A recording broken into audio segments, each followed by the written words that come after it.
अस्सलाम वालेकुम दोस्तों, इनसाइड पे मौसम फ़खर में खुशामदीद। गलतियों के एतराफ़ का मौसम आ गया। इमरान खान साहब ने एक गलती आज मानी, एक गलती 2 दिन पहले मानी थी और देखना यह है कि वो बाकी गलतियों का एतराफ़ कब करेंगे, क्योंकि अब वो मरहला ज़्यादा दूर नहीं जब इमरान खान साहब को अपनी की गई हर एक गलती का आवाम में आकर यानी पोलिंग स्टेशन पर आके और पोलिंग डे पर अपना इन गलतियों का हिसाब देना होगा। और चूँकि वो वक्त अब करीब आ रहा है, लिहाजा ये एतराफ़ात की भी जो फ़ज़ा है ये बनना शुरू हो गई है। इस पर बात करेंगे कि क्या मामला है, कौन कौन सी गलती हैं और कौन कौन से एतराफ़ात सामने आए हैं, क्योंकि ये जो बातें हैं ये एक दूसरे से जुड़ी हुई हैं। क्योंकि अगले चंद महीने, मैंने आपको कल भी बताया था, अक्टूबर से दिसंबर तक बहुत ज़्यादा इंपॉर्टेंस रखते हैं सियासी एतबार से भी और दीगर मामलात में भी, क्योंकि बहुत सारी अहम तकर्रुर तबादले होने जा रहे हैं एक अहम इदारे के अंदर।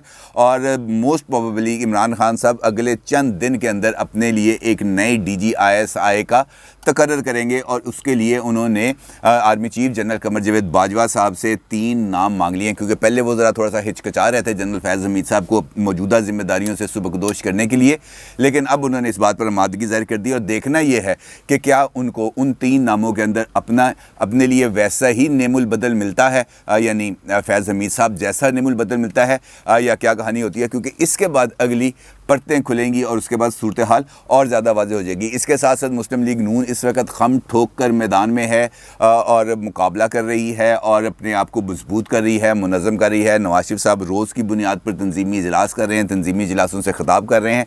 डिवीजनल सतह पर जो उनके तंजीमी इजलास थे वो आज ख़त्म हो जाएंगे और अब उसके बाद उनका ये फ़ैसला है कि हम ये जो कारकुनों के साथ राब्ते का जो मुहिम है इसको जारी रखेंगे। अब डिवीजनल के बाद जो डिस्ट्रिक्ट लेवल पर कारकुनान हैं उनके साथ रब्ता किया जाएगा। आज फैसलाबाद डिवीज़न का इजलास था और आज भी नवाज शरीफ साहब ने खिताब किया और आज भी नवाज शरीफ साहब ने 2 अहम बातें की। एक ऐलान किया और वो ज़्यादा इंपॉर्टेंट है क्योंकि इसका इशारा मरीम साहबा ने दिया था, और दूसरा उन्होंने कुछ इंकशाफात की जो उनके माजी के जो तजर्बात हैं बतौर वज़ीर आज़म और बतौर वज़ीर आज़म ओहदे से हटाए जाने से उससे मुंसलिक हैं। और उसमें उनका ये कहना था कि ये कितनी सितम ज़रीफ़ी की बात है कि पाकिस्तान के अंदर मुंतखब वज़ीर आज़म को गन पॉइंट पर ना सिर्फ उठा लिया जाता है बेडरूम से, बल्कि उसको ले जाकर एक ऐसे कमरे में बंद कर दिया जाता है जो धूल से अटा होता है, यानी उसके अंदर धूल ही धूल होती है, मिट्टी फर्शों पर मिट्टी हो जाता कमरा, तो वहाँ पे जाके लटा देते हैं।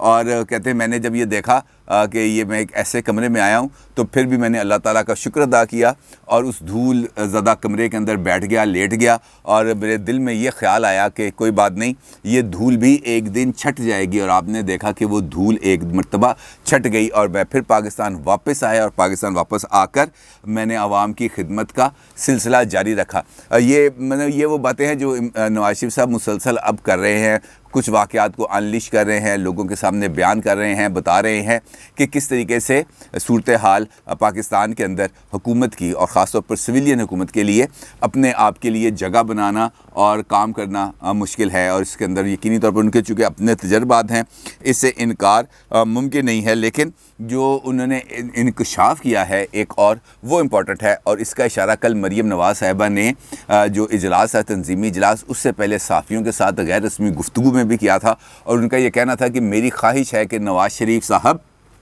दिसंबर से पहले वतन वापस आ जाएं। और आज नवाज शरीफ साहब ने इस बात का इशारा भी दिया, यानी मरीम साहिबा की बात की तौसीक की, और उनका ये कहना था कि मुझे बहुत जल्द पाकिस्तान के अवाम अपने दरमियान देखेंगे। अब मेरे और उनके दरमियान ये जो दूरियां हैं ये कुछ वक्त की मेहमान हैं और जल्द ही ये दूरियां ख़त्म हो जाएंगी। मैं पाकिस्तान आऊँगा चाहे मुझे जेल ही क्यों ना जाना पड़े, लेकिन मैं अब अपने अवाम के दरमियान आऊँगा। तो इससे इस बात का इजहार होता है कि नवाज शरीफ साहब की वतन वापसी के हवाले से अब मुस्लिम लीग नून की अपना एक जहन बना लिया है और वो इस साल के आखिर तक पाकिस्तान वापस आ जाएंगे। और मुमकिन तौर पर ये जो लास्ट वीक ऑफ दिसंबर, चूँकि उसमें उनकी सालगिरह भी है 25 दिसंबर को, लास्ट वीक ऑफ दिसंबर में इशारे मिल रहे हैं कि वो लास्ट वीक ऑफ दिसंबर तक पाकिस्तान वापस आ जाएंगे। अब देखना ही है, जिस तरह मैंने आपसे गुफ्तगू के आगाज़ में कहा कि बहुत सारी चीज़ें अब एक दूसरे से जुड़ गई हैं, जैसे इमरान खान साहब का एतराफ़ करना कि मुझसे फ़लाँ गलती हुई है,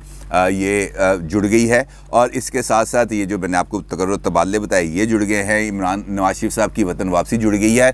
लेकिन इसके साथ साथ इस्लामाबाद के अंदर जो गुफ्तगू चल रही है, जो सीना गज़ट चल रहे हैं, जो ड्राइंग रूम्स के अंदर गुफ्तगू चल रही है, वो भी बढ़ चुकी है, बहुत ज़्यादा आगे बढ़ चुकी है। और अब जिसने आपको याद है, मैंने पहले भी आपको एक मरतबा बताया था कि एक नई पार्टी के हवाले से, एक नई सियासी जमात के हवाले से ज़िक्र बहुत ज़्यादा इस्लामाबाद में हो रहा है कि जनाब एक कोई नई सियासी पार्टी बनने जा रही है। और उसका हमने हल्का सा इशारा देखा कि पहले सुहेल वड़ाइच साहब ने अपने एक कॉलम में कहा था कि PTI का एक धड़ा टूटेगा जहांगीर तरीन साहब के अलावा। और कल हमने देखा जो पार्लिमानी पार्टी का इजलास था जो इमरान खान साहब की सरबराही में था, वहाँ पर परवेज़ खटक साहब अपने 22 अरकान असम्बली को लेकर दाएं बाएं हो गए, साइड पर निकल गए। उन्होंने उस इजलास में आने से इनकार कर दिया, जिसके बाद वहाँ पर हलचल मच गई।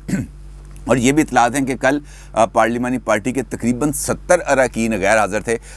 जो परवेज़ खटक साहब हैं वो उनके इजलास में शिरकत और उनके 22 अरकान के इजलास में शिरकत के बावजूद 70 अरकान गैर हाज़िर थे। तो इसका मतलब ये है कि उनकी उस बात में जो सुहेल वड़ाइच साहब ने इस बात का इशारा दिया था वो खासी हद तक दुरुस्त है। लिहाजा ये जो एक नई पार्टी की बात की जा रही थी, अब इसके अंदर जो जहांगीर तरीन साहब और दीगर लोगों के नाम आ रहे थे कि वो इसमें शामिल होंगे। और अब उसमें एक नया नाम आया सामने और वो नाम है वज़ीर ख़ारजा जनाब शाह महमूद कुरैशी साहब का, कि जनाब वो भी कोई नई पार्टी के हवाले से कुछ मुतहर्रक हैं। चौधरी सरवर भी मुतहर्रक हैं, बाकी जहांगीर तरीन साहब भी मुतहर्रक हैं। चौधरी निसार साहब के अभी कल का मेरी इतला यही है कि वो PTI में जा रहे हैं। लेकिन अब देखना यह है कि क्या सूरत हाल इसमें बनती है, यानी जहांगीर तरीन साहब की, चौधरी सरवर साहब की, शाह महमूद कुरैशी साहब की, क्या ये अलाइनमेंट हो पाती है किसी नई पार्टी के लिए।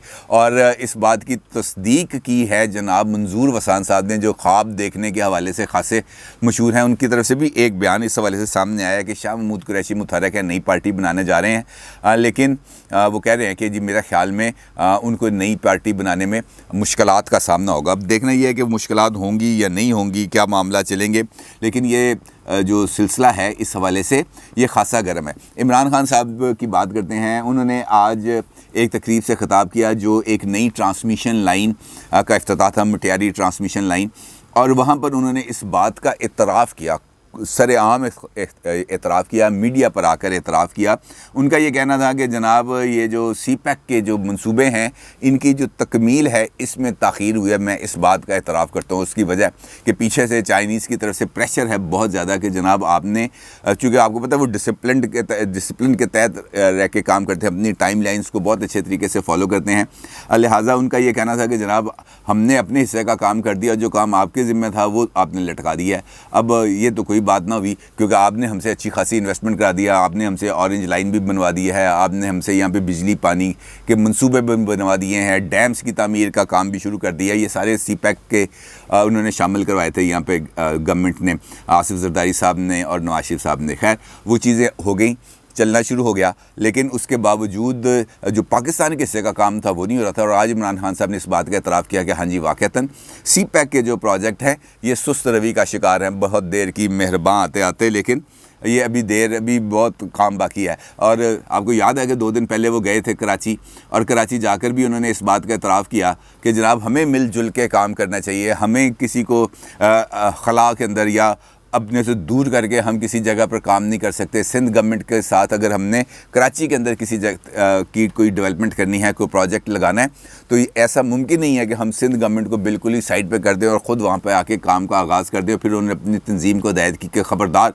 पीपल्स पार्टी के बारे में कोई ऐसी फजूल बातें नहीं करनी, सिर्फ काम पर तवज्जो करनी है, सियासी इख्तलाफ अपनी जगह पर। लेकिन इस बात तक, यानी इस नतीजे तक पहुँचने के लिए इमरान खान साहब को तकरीबन 8 साल लगे, क्योंकि 5 साल नवाज शरीफ साहब के दौर के अंदर एक तरफ तो उन्होंने कंटेनर सियासत की और दूसरी तरफ दशनाम की, गाली की, बदजुबानी की, ये वाली सियासत की। और हुकूमत में आने के बाद उन्होंने दूरी की सियासत की, सबको चोर लुटेरा डाकू इसकी सियासत की, और अपोजिशन के साथ अपना इस हद तक फासला बढ़ा लिया कि एक दूसरे की तरफ देखने के भी रवादार नहीं रहे। तो लिहाजा इस सारी सिनेरियो के अंदर इमरान खान साहब के दिल में अगर अचानक इस बात का ख्याल आ रहा है कि जनाब हमें मिलकर काम करना चाहिए, अगर मिलकर काम नहीं किया तो ये भी इतराफ़ ही है ना कि हमने गुज़िश्ता 3 साल में मिलकर काम नहीं किया, लिहाजा अब हमें आगे मिलकर काम करने चाहिए, ये इतराफ़। और उसके बाद अब CPEC का इतराफ़। तो ये जो इतराफ़ात के मौसम हैं ये आने की वजह है, और उस वजह का मैंने आपसे इजहार किया कि एक जानिब नवाज शरीफ साहब हैं,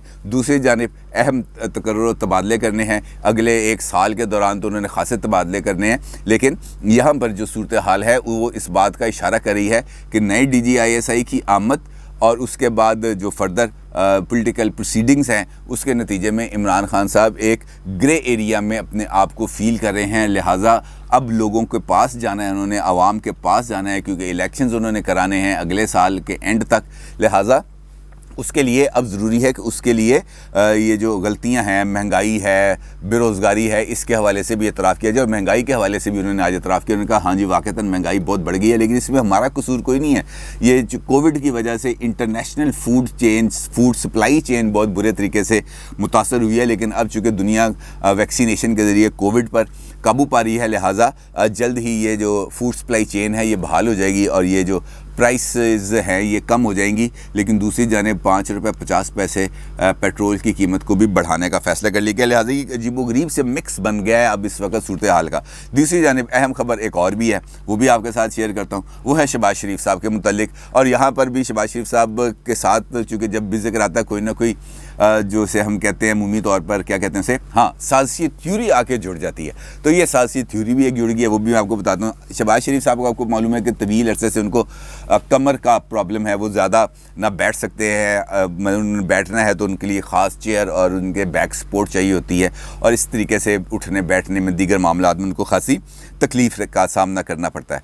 अब हुआ ये कि वो स्लिप हो गए और सीढ़ियों से गिर गए, जिसकी वजह से दोबारा उनको जो कमर का प्रॉब्लम है वो हो गया, और डॉक्टर्स ने उनको तकरीबन 1 हफ़्ते के आराम का और फिजियोथेरेपी कराने का मशवरा दिया, जिसके बाद उन्होंने 1 हफ़्ते के लिए अपनी तमाम तर सियासी मसरूफियात को तर्क कर दिया, बिल्कुल अलग कर दिया। और ये ख़बर सामने आते साथ ही साजिशी थ्योरी आपको पता है फिर आ जाती है फौरी तौर पर। तो साजिशी थ्योरी एक आ गई सामने कि जनाब शहबाज शरीफ साहब ने ये जो बीमार हुए हैं इसके पीछे 2 वजूहत हैं। एक तो FIA की तरफ उनकी पेशी है नेक्स्ट वीक के अंदर, वो अब इस बीमारी के आड़ में वहाँ पर नहीं जाएंगे। और दूसरी अहम वजह यह है कि कल हुकूमत ने जो कौमी असम्बली का इजलास है वहाँ पर जो इंतखाबी इस्लाहात के लिए जॉइंट सेशन जो बुलाना था उसके लिए करारदाद मंजूर कर ली है, और शहबाज शरीफ साहब ये चाहते हैं कि वो जॉइंट सेशन के अंदर ना जाएं। और उसके ना जाने की वजह है कि मौलाना फजलुर रहमान साहब ने शदीद एतराज़ किया था नवाज शरीफ साहब के साथ भी और शहबाज शरीफ साहब के साथ भी, शायद खाकान अब्बासी साहब के ज़रिए, कि जनाब हम 3 साल तक हमने इस मौक़िफ़ को दोहराया कि हम हुकूमत के साथ नहीं बैठेंगे, और आपने अचानक ही हुकूमत के साथ इंतखाबी इस्लाहात के मामले पर कमेटी में जाने का और कमेटी में बात करने का फ़ैसला कर लिया है, और ये बात दुरुस्त नहीं है। और उन्होंने बहुत ख़ासा शिकवा किया नवाज शरीफ साहब से। अब नवाज शरीफ साहब चूँकि वो अगले इलेक्शंस को देख के अपनी प्लानिंग कर रहे हैं, वो मौजूदा सूरत हाल में फजलुर रहमान साहब को नाराज़ नहीं कर सकते, क्योंकि वो KPK और बलूचिस्तान में इस वक्त नून लीग के अलाई हैं, और अगले इलेक्शंस के अंदर मुस्लिम लीग नून KPK और बलूचिस्तान में मौलाना साहब के साथ मिलकर इलेक्शन लड़ेगी। यानी जिन सीटों पर मुस्लिम लीग नून के उम्मीदवार होंगे वहाँ पे JUI मुस्लिम लीग नून को सपोर्ट करेगी, और जहाँ जहाँ पर JUIF के उम्मीदवार होंगे वहाँ पर मुस्लिम लीग नून JUIF को सपोर्ट करेगी और एक मुत्तफ़िका तौर पर कुछ मामलात को आगे चलाएगी। और अगर इस सूरत हाल में शहबाज शरीफ साहब अपनी अलग लाइन लेते हैं तो वो जो अलाइनमेंट है इस वक्त मुस्लिम लीग नून यानी नवाज शरीफ साहब की फजलुर रहमान साहब के साथ वो हो सकती है ख़राब। लिहाजा जो साजिशी थ्योरी के मुताबिक उसको ख़राब करने के लिए शहबाज शरीफ साहब की सेहत को ख़राब किया गया है, ताकि ना नौमन तेल होगा, ना राधा नाचेगी, ना वो होगा शहबाज शरीफ होंगे, ना ही कोई दाएं बाएं जाने का कोई सवाल पैदा होगा। लिहाजा जो असाइनमेंट है वो शायद धरी की धरी रह जाए। लेकिन अब देखना यह है कि इस इजलास के अंदर फ़ैसले क्या किए जाते हैं और किस तरीके से आगे बढ़ा जाएगा, क्योंकि जो गलतियों के एतराफ़ का मौसम है वो इशारा दे रहा है कि अब वक्त ज़्यादा नहीं बचा, अब चलाऊ का टाइम आ गया है। और इस्लामाबाद में जो रहदारियों के अंदर होने वाली सरगोशियाँ हैं ये यकीनी तौर पर इसी तरफ इशारा कर रही हैं कि भाई सुबह गए या शाम गए। अपनी राय का ज़रूर इज़हार कीजिएगा। आपका बहुत शुक्रिया। अल्लाह हाफ़िज़।